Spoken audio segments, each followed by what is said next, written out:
This is Women Road Warriors with Shelley Johnson and Kathy Tuccaro. From the corporate office to the cab of a truck, they're here to inspire and empower women in all professions. So gear down, sit back, and enjoy.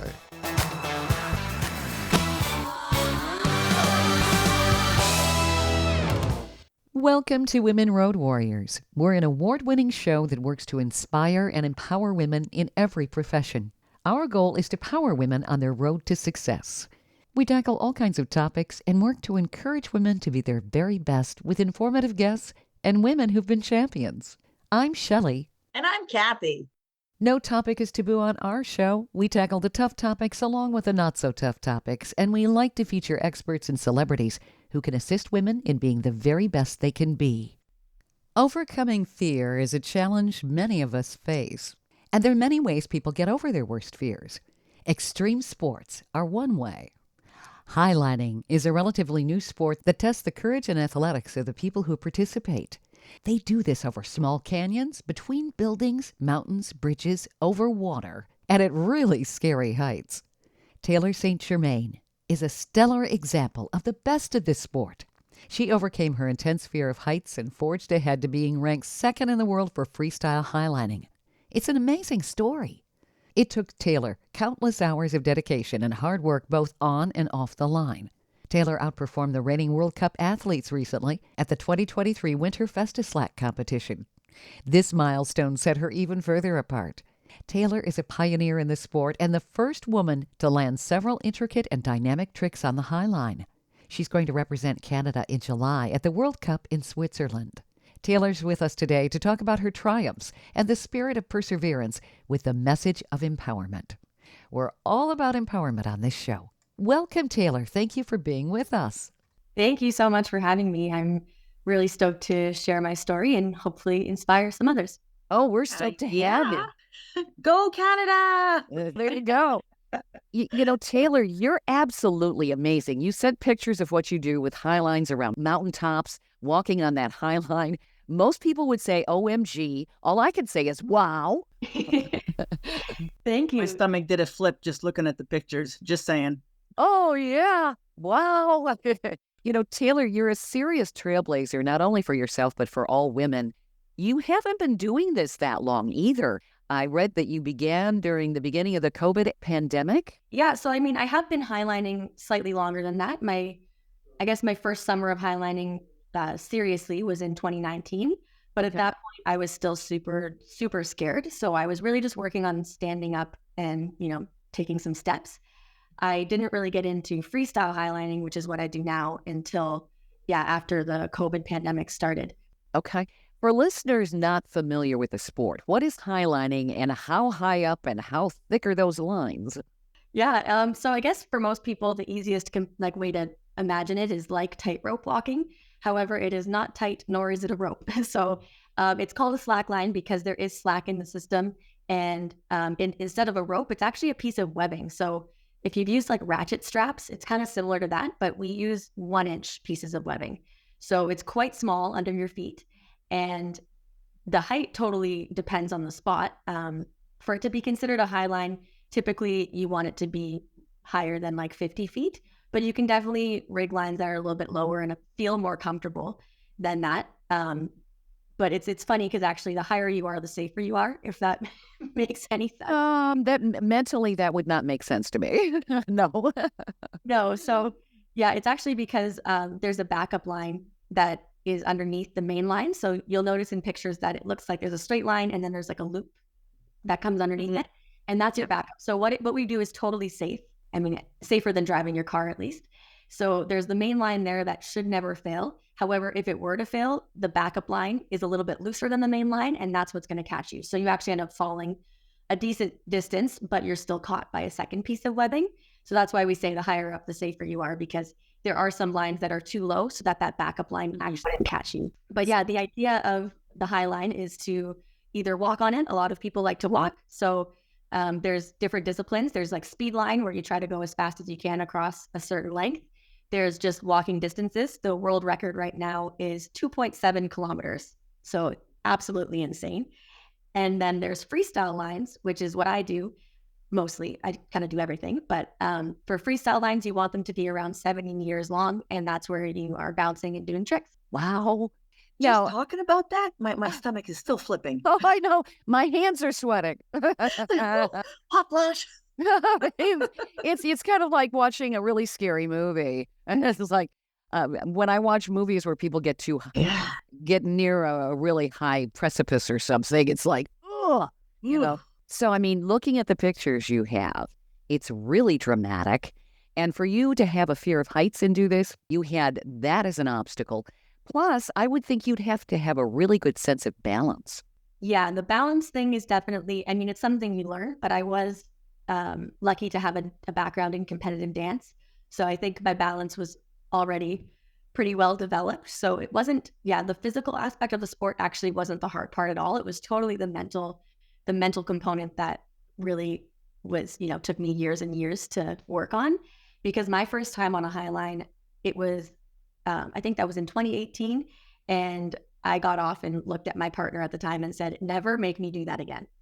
Because I was absolutely terrified and I didn't even try to stand up. I just rolled out there and looked around and came right back. It was like, no, nope, not doing this. My whole body felt paralyzed. And it was definitely terrifying. And so, I totally thought that it was just something that wasn't for me. I didn't think I cared to do it. But it's interesting because with things like this, I noticed, fear can kind of convince you that you don't want to do something. Meanwhile, there's actually that voice inside you that's like, oh, it's so cool. I wish I could do it. But then you're like, no, that's stupid. I don't even want to do that anyway because you're afraid. So I definitely had that voice in my head. But eventually, the part of me that wanted to do it got louder and louder and louder. And I just decided one day, I was like, well, okay, why can't I do this? Because I'm afraid? Well, that's in my head, so I better get over that.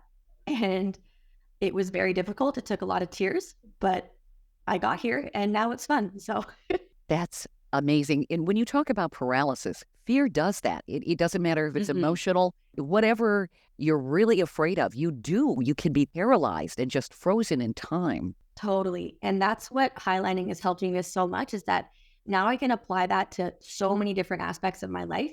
So whether it's, in the corporate job that I work now and having to make a scary phone call or, even sometimes like going to a social event that I'm a bit nervous for, I can feel that shutdown in my nervous system. And I've learned how to breathe through it because when you put yourself on a high line, it's such a visceral experience of that fear.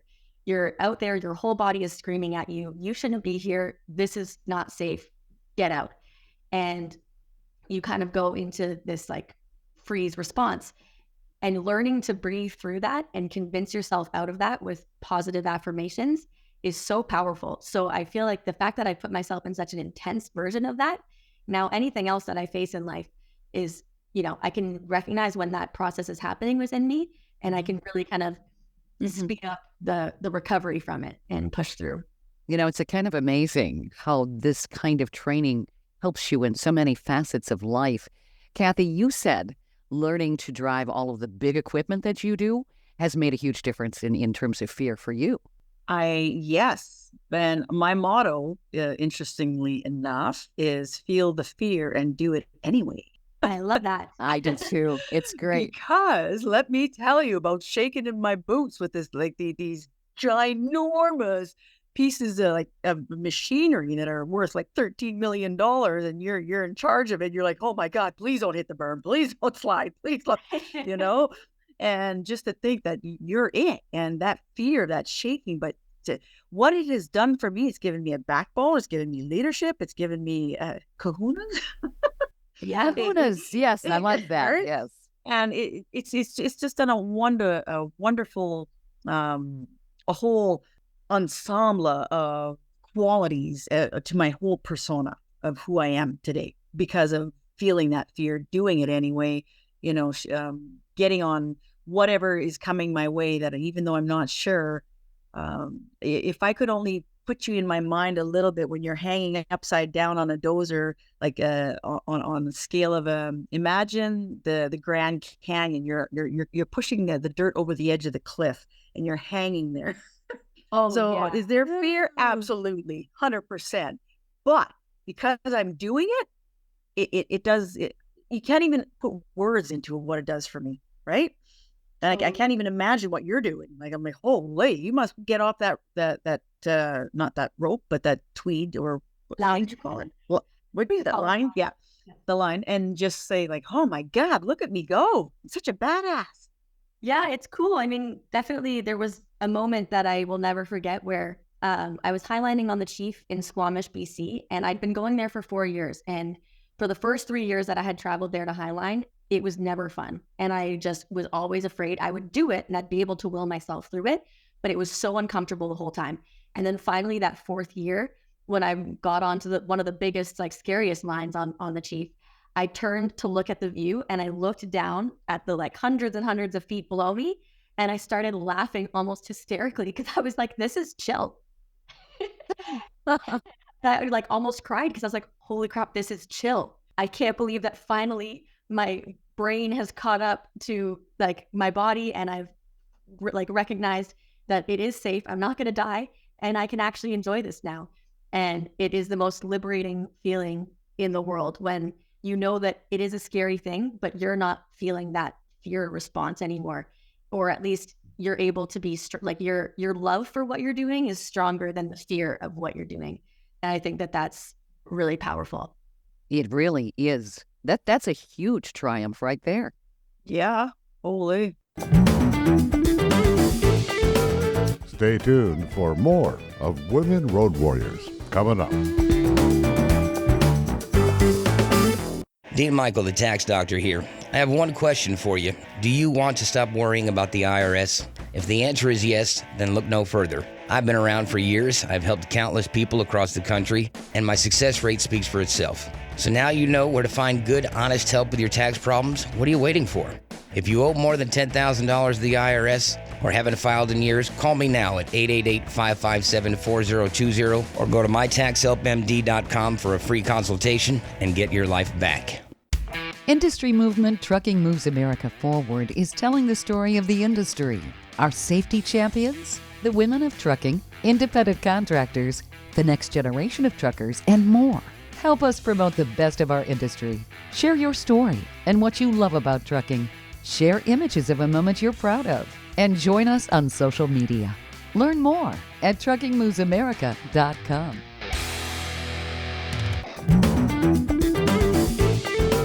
Welcome back to Women Road Warriors with Shelley Johnson and Kathy Tuccaro. If you're enjoying this informative episode of Women Road Warriors, I wanted to mention Kathy and I explore all kinds of topics that will power you on the road to success. We feature a lot of expert interviews. Plus, we feature celebrities and women who've been trailblazers. Please check out our podcast at womenroadwarriors.com and click on our episodes page.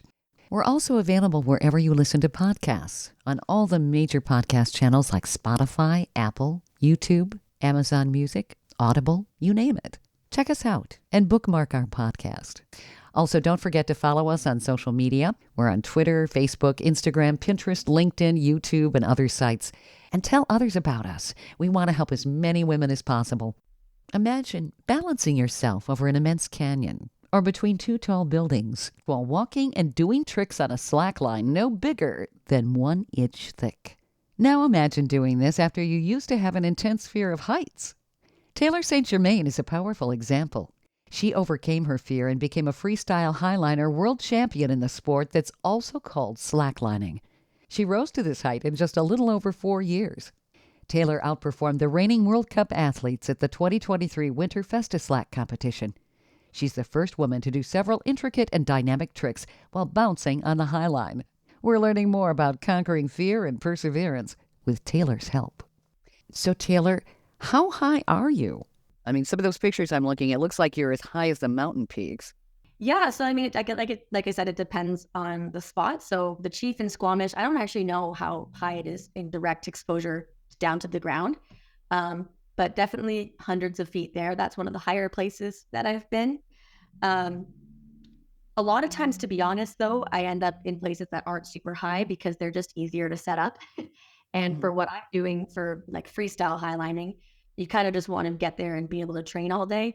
So it's still high by most people's standards, but for me, it's not so much anymore. So even like 100 feet is like, that doesn't seem very high anymore to me, but I can see why for most people that would feel like a serious cliff.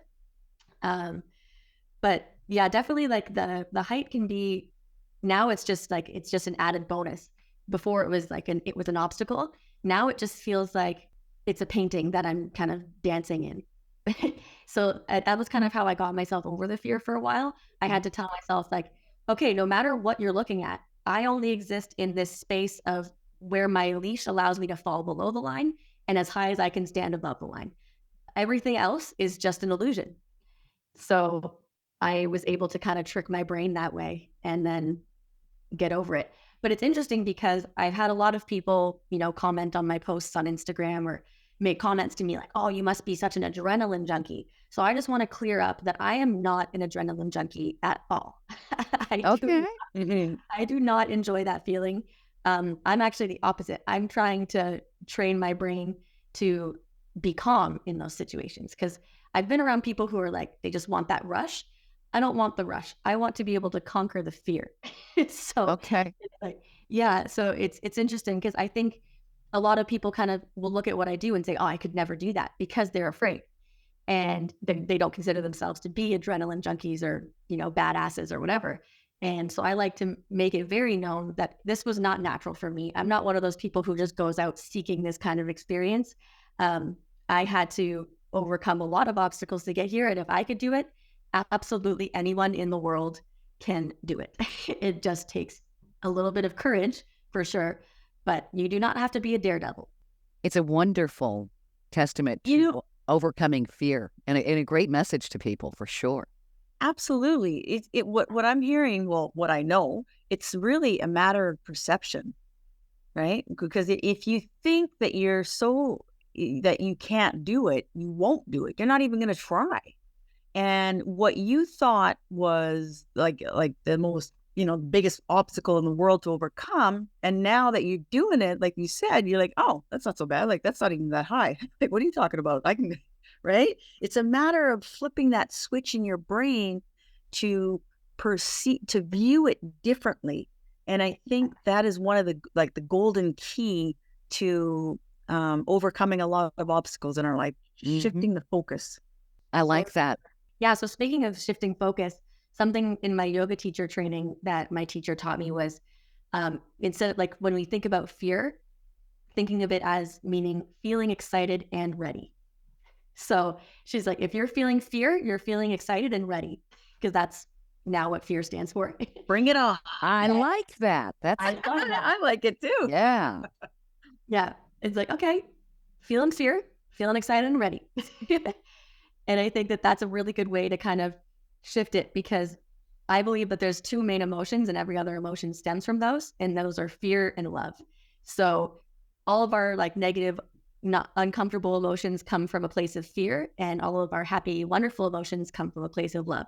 So when I'm in a situation where I'm feeling really afraid, I try to really connect in with my heart center and connect to the love that I have for what it is that I'm doing or for myself. So, with highlining, I didn't necessarily love the sport in the beginning because of how afraid I was, but I really was like, okay, I love myself and I owe it to myself to be able to do this if it's something that I want to do. Oh my God, you're one of the first and very few people that say that, because I've been saying this for a long time. Where is there room for fear if you fill your heart with love? Yeah, it's in my workbooks. It's in my book that I wrote back in 2017, Dream Big. Because if you allow yourself to fill yourself up with fear, then that's what you're gonna feel. But if you can imagine something that you love, like whether it's a pet, or a husband, a spouse, a child, or whatever. If you replace that fear with the love in your heart, where is there room for fear? There's not. You're the first person that's like, oh my God. You're kindred. You guys are kindred spirits, Kathy. Yeah. And it's so true. Mm-hmm. It really is. It's a very powerful way of thinking about life. And I feel very fortunate that I guess read the right books and had the right experiences to learn that so early on in my life. Because I do see a lot of adults who get to a certain age and all of a sudden they think they're too old to try new things and to do the things that scare them. And I just think that that's such a missed opportunity for the richest experiences you could possibly have in life and opening yourself to even more love, So That's Hey, right. I started I changed my career to heavy equipment operator from nursing at the age of 42. So I'm Yeah. all about that. That's awesome. Age is Yeah. just a number. You want to do something, you do it, period. Life is about pivoting when you think about it. Yep. And that's how you really experience life. Too many people get stuck and they are suffocated. They suffocate themselves with the fear that they're feeling. And I think that that is one of the biggest 4-letter words we can use that we shouldn't be using. I mean, learning that dozer hanging off that cliff, I was 54. I just learned it. I was actually, 53. I turned 54. So, and I'm thinking to myself, what was I thinking? But then I'm like, no, Kathy, you did it. You're such a badass at 54 to be hanging off a cliff like this. Yeah. Yeah. Stay tuned for more of Women Road Warriors coming up. Dean Michael, the tax doctor here. I have one question for you. Do you want to stop worrying about the IRS? If the answer is yes, then look no further. I've been around for years. I've helped countless people across the country, and my success rate speaks for itself. So now you know where to find good, honest help with your tax problems. What are you waiting for? If you owe more than $10,000 to the IRS or haven't filed in years, call me now at 888-557-4020 or go to mytaxhelpmd.com for a free consultation and get your life back. Industry movement Trucking Moves America Forward is telling the story of the industry. Our safety champions, the women of trucking, independent contractors, the next generation of truckers, and more. Help us promote the best of our industry. Share your story and what you love about trucking. Share images of a moment you're proud of. And join us on social media. Learn more at truckingmovesamerica.com.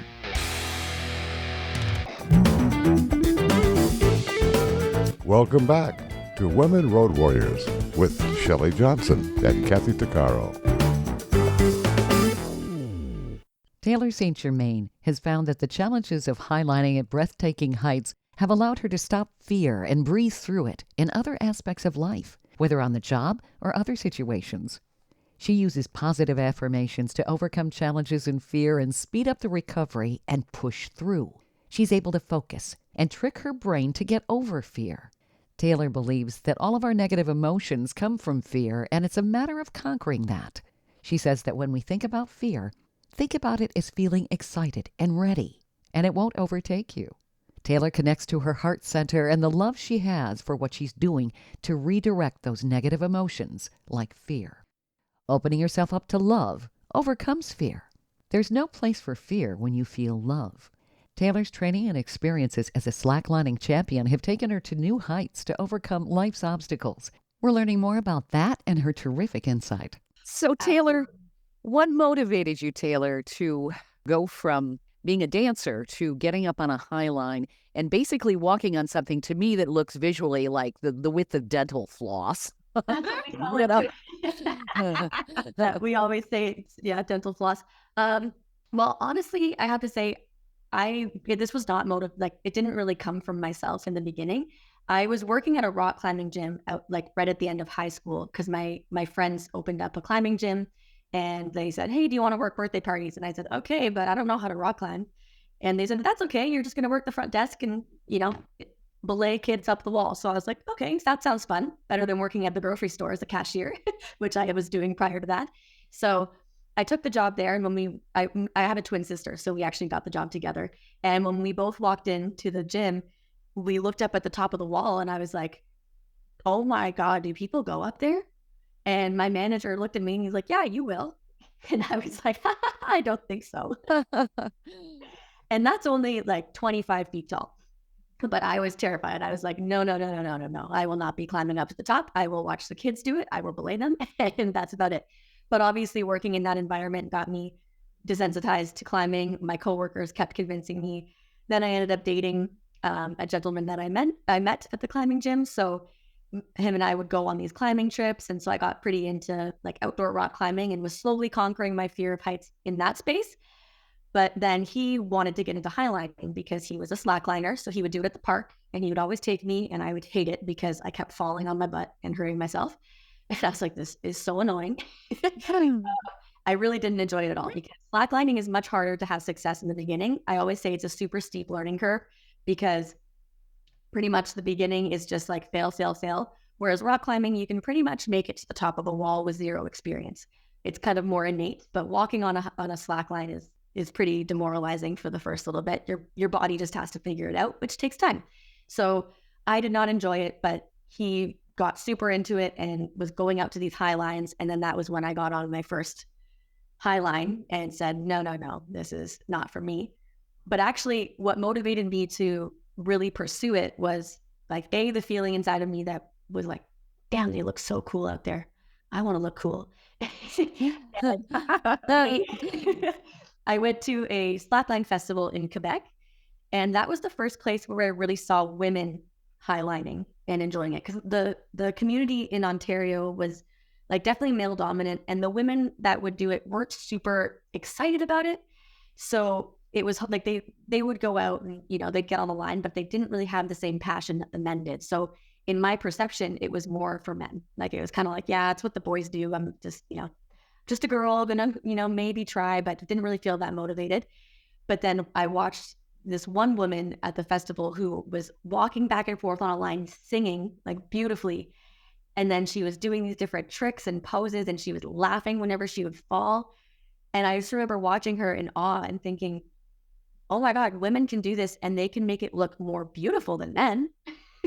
And I was so inspired that my flight home from that festival, I was crying and like feeling so inspired and determined, but also defeated because I wasn't able to do it yet. But I was like, I am going to do this and I'm going to be one of the best in the world. And I remember I came home and told my parents, I'm going to be a professional highliner. And they laughed because they were like, you're afraid of heights and you don't even know how to do this yet? Like, what do you mean? But, fast forward 5 years later and here I am. So I did it. But yeah, I think it just took seeing women do it. So that was really important. And that's what I hope to do for the sport, is I want more women to see my style of highlining and be able to picture themselves out there doing the same thing. I love it. You're a trailblazer and a great example and an inspiration for women. So who knew there were festivals for this stuff? Oh yeah, I had no idea. I had no idea. Yeah, this is great. There's tons of them. It's a great time. You meet a lot of interesting characters and a lot of really, really inspiring humans. You really would. Now, Taylor, have you always had it in your personality that if there was an obstacle, you by goodness, you were going to get out there and get over that obstacle? Yes. Sometimes I think it's like a bit of a sickness, but it's driven me to great places in my life. But I definitely get that from my dad. If I say I'm going to do something, I am absolutely going to do it. And, within reason, of course, there are times when you have to pivot. Like you said, life is about pivoting. But I get pretty obsessive over goals, and highlining is mostly failure. So you have to get really used to the feeling of failing. But the motivation to do the thing is always stronger. When you talk about failure, I think a lot of people, their biggest fear is a fear of failure. Don't you think? Or is it a fear of success? They can't meet up to success. Right? Yeah. Yeah, that's great conversation. Yeah. Yeah. Right? Well, what happens if I actually make it? Then what? Yeah. What if I don't meet up to par? Mm-hmm. Absolutely. And I think that's something I've been battling in myself. I started thinking that the fear of failure was what was limiting me for a long time in my life. But I'm actually realizing now, as I'm starting to have more success, that it's exactly that. It's actually the fear of being big. Because then it's like, oh no, then there's an expectation. It's easy to be small. It's easy to just blend into the background and follow the crowd. It's, a lot scarier to stand out. And of course you're going to, get negative comments and people trying to force their own limiting beliefs on you.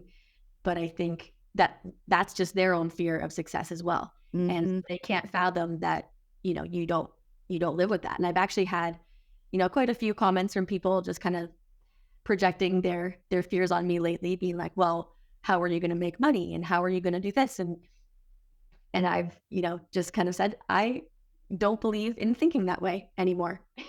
I'm working on changing this and those limiting beliefs. And so rather than getting, offended or upset when people make comments, or, I've had people even say like, well, that's a really dumb activity. Why would anybody want to do that? Blah, blah, blah. And I just think, okay, I feel sorry for you that your world is so small that you can't imagine doing something this exhilarating and liberating. And I'm grateful that I'm open to these types of experiences. And it's because I've pushed through those fears. Mm-hmm. And when you think about it, the people who have been successful have had to do that. They've had to broaden their thinking, their horizons.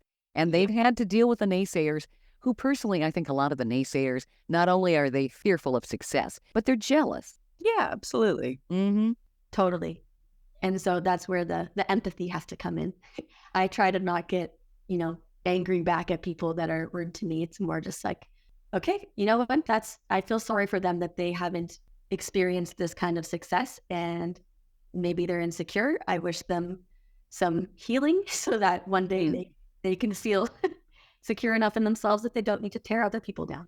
Amen to that. There's way too much of that on social media today. Yeah.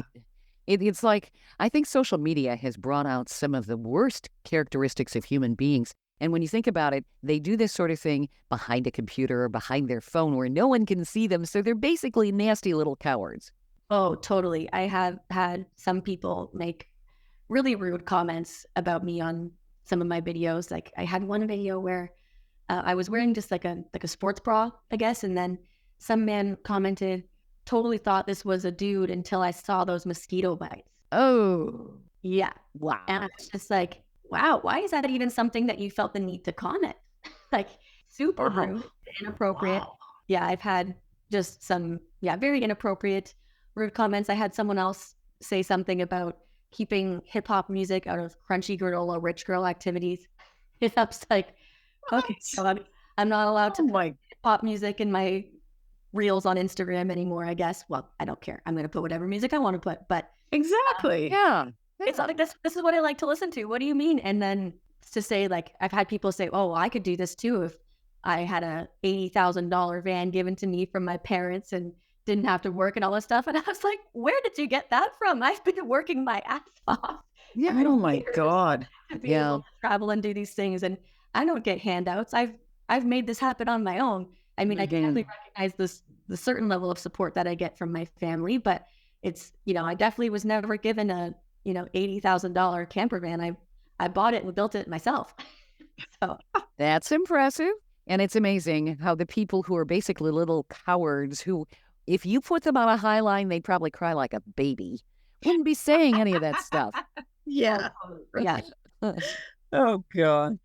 Taylor, you had a major triumph at the 2023 Winter FestiSlack Competition, outperforming reigning World Cup athletes. I find this amazing because you haven't been doing this that long. You really have some serious tenacity and determination and talent. Thank you so much. That was a really huge moment for me because I actually got to go head to head with my biggest inspiration in the sport in the final round of that competition. Her name is Louise Lenoble, and she is the first woman I ever saw freestyle highlining in a video that my ex had showed me. And he was like, look at this woman. And I was, blown away because at this point, I'd only ever seen men freestyle highlining. Women just walked back and forth on the line and maybe did some static tricks, but freestyle highlining was something that the big, strong dudes did. So to see a woman out there, and she was taking like fall after fall after fall. And in the video, she talked about how many falls she takes in one session. And I got really inspired to just start throwing myself into freestyle highlining. And so at that competition, she won the World Cup 2 years ago. And I was very nervous to compete. It was my first ever in-person competition. I'd done a few online competitions prior to this. So, being in front of an actual crowd and live judges was very scary. But it was one of those moments where like I was so full of love that I couldn't feel afraid. I looked around. I was in the French Alps because it was a ski and highline festival. So you take the chairlift up and you ski down to where the highlines were, compete, and then ski the rest of the way down, which is just an incredible experience in itself. But I'm on the line right beside my idol who I've been looking up to for like 4 years. And I just could not stop crying, crying tears of joy, because I was just looking around at the mountains, the crowd of people that's, so many of my friends were in that crowd. My best friend, Salome, she was in the competition as well, but she had been eliminated in the semifinals. So she was down there like cheering me on and kind of giving me tips on what tricks to do from the ground. And it was just the coolest experience ever, that I felt like I didn't care if I won or not, because I just got to be there beside someone that I looked up to so much. So winning was definitely a really crazy experience. Before we went out for the finals, she actually gave me a big hug and said, "I hope you win. I'm going to try, but I hope you win. You deserve it." And I was like, what? Oh, nice. That's so cool. Your perspectives are terrific. And you didn't look at her as a rival. You looked up to her. That's actually a characteristic I was brought up with, not to be jealous of someone, but admire them. Yeah. Admiration is powerful. And we're all in this life together. It shouldn't be a bunch of animosity and, gee, I'm jealous of you and you did something better than me. Okay, well, figure out, if you admire what someone's doing, figure out how to do it yourself. That's empowering. I mean, that makes you grow as a human being. And I think you really have a handle on this, Taylor. Oh, totally. That was something that was drilled into me from a young age. My dad always actually said to me, if people can do it, you can do it. And that's how I started highlining. I was like, okay, people are doing it. Obviously, I can do it. And now I'm trying to channel that into my other pursuits, because I would really love to be able to kind of break into highlining in a different form. So not just competitions, but I want to see highlines on billboards, in commercials, music videos, like whatever. I see it going in such an interesting direction, and I love fashion. I think I can really leverage social media to try to make a living off of this. And I'm seeing people do that in so many different avenues. So now I'm trying to convince myself, whenever I do have that feeling of jealousy of people that are, making money online and getting brand deals and things like that, of course I still get that little bit of jealousy. I'm a human, but I'm able to kind of reframe it and be like, no, they're doing it, so I can do it. Just because they're doing it doesn't mean that there's not enough to go around. That's right. They're showing me that what's possible. So I now kind of in my head say, thank you for showing me what's possible for me, instead of, oh, I wish they're so lucky. I could see you as a mascot for Nike on a highline with the slogan, just do it. You really, it really does say exactly what you're doing. Feel the fear and do it anyway, Kathy. That and just do it. Those two phrases are powerful. And Taylor, you definitely are doing that, and a great trailblazer for women. I really love the doors you're opening for women with this sport. Thank you. That's been my biggest goal.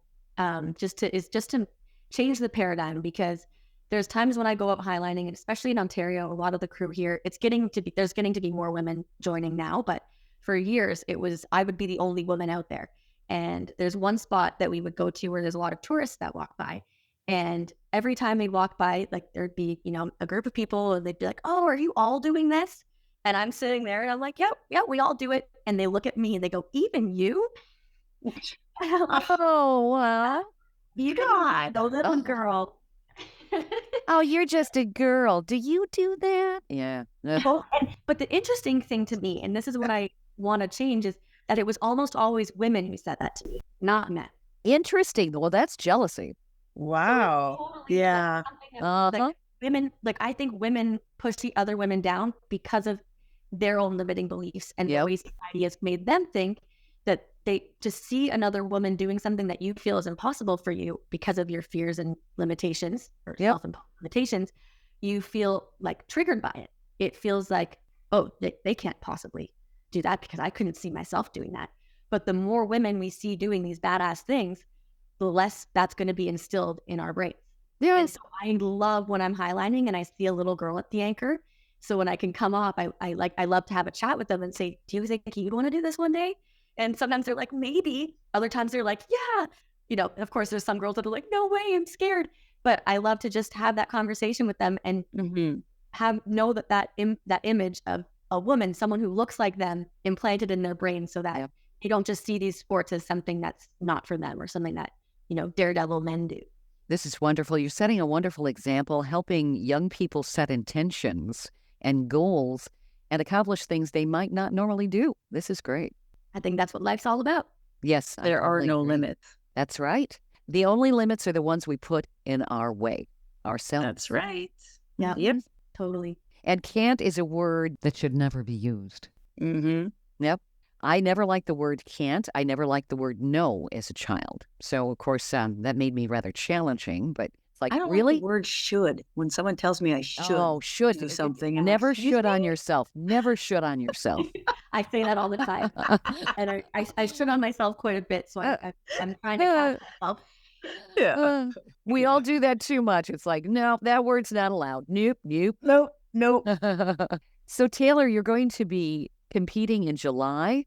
What's going to be happening there? That's pretty huge. Yeah, so that's going to be in Switzerland. I'm really Amazing. Oh my gosh. Yeah, I haven't spent much time in Switzerland yet, so I'm excited to see a bit more of the beautiful mountains and all of that fun stuff. Also, it's going to be really cool because it's all of the world's best Highline athletes gathered together for, a weekend. So it's July 17th to 21st. And the 17th is just like a warm-up day. So the actual competition begins on the 18th. And I'm going to get to compete against some of my closest friends, which is always a pleasure. I mean, it's a little bit, of course, strange because my best friend, her name is Salome. I mentioned her already. She lives in France. So I'm actually going to live with her again for a couple months before the World Cup. I've spent quite a bit of time with her now, living in Montpellier in France. So we're going to train together pretty hard and then head to Switzerland to compete. And, I'm going to cheer her on at the same time as I'm going to try my best to beat her, if that makes any sense. That's great. Well, I wish you the best of luck with this. You'll do fabulously. And is this something that people can see online? Where do they see you? Can they see this competition online? Yeah, I'm fairly certain it's going to be live streamed on YouTube. I don't know exactly which platform, but it's definitely going to be live streamed. So if you look up Highline World Championship 2024, it would come up. And yeah, it'll be I think there's 3 days total of competition. So there's the qualification on the 18th, and then I think semifinal, like quarter and semifinals on the 19th, and then the 20th is the finals. Hopefully I'll make that. Oh, you will. I have confidence. That's right. Yep. Yeah. So, Taylor, I want people to be able to reach out to you on social media. Where do people find you? Because your photos are worth looking at. Oh, my. Thank you. Yeah. So I'm mostly active on Instagram. So it's Taylor_STG. And then, but if you Google Taylor St. Germaine, you can also find me on Instagram. I'm breaking into TikTok because, like I said, I'm trying to, work on my content creator side of myself to try and, inspire more people and make the sport reach a wider audience and all that good stuff. So my TikTok is Tay Up There. Tay, Tay? Yep. Tay Up There. I like that. I followed you on Instagram, Designer Minor CA. Excellent. Oh my goodness, Taylor, this is terrific. Before we wrap up here, what is your message to women, young women, any age really, about overcoming fear and persevering and doing what you're doing? I mean, some people may want to do what you're doing, but they may want to apply some of your principles and what you've learned on how to overcome fear and succeed. Mm-hmm. Yeah, I guess what I would say is you definitely need to reflect whenever you feel that feeling of fear, when you meet that resistance to doing something that deep down you want to do. You need to really consider the price of staying comfortable, because a lot of times you think being comfortable is a safe choice, but that voice inside of you, that feeling in your soul that really wants to do that thing, is going to get louder and louder and louder, and it becomes toxic if you ignore it. So it's better to just start taking the steps. Know that if you want to do something, you deserve to do it. You owe it to yourself to do it. And the fear is never going to be as bad as it is in your head. I think, my nanny growing up used to always tell me there's nothing to fear except fear itself. And I can tell you that everything I've done that felt scary was, scarier leading up to it than actually doing it. So you might as well just go for it.